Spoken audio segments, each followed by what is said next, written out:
Uy, Tucker! Tanaw, Tucker! Look ba?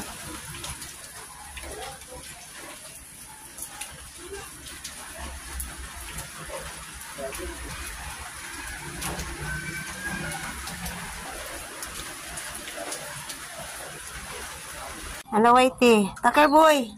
Ay, kinakain mo, Tucker boy. Ayan, medyo maganda ang ating ngayon, panahon.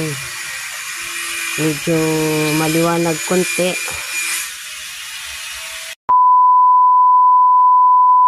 Ngayon, naglilinis naman tayo ng ating living room. Inaayos natin ang ating mga pillowcase, ang ating mga kalat-kalat sa sala para maaliwalas tignan.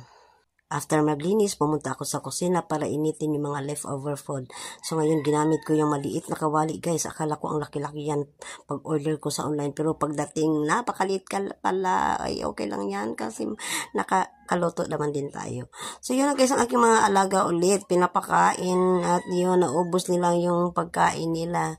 Ayan, guys, silip-silip na naman tayo sa ating garden. Medyo makulimlim ang panahon. Thank you, guys, for watching.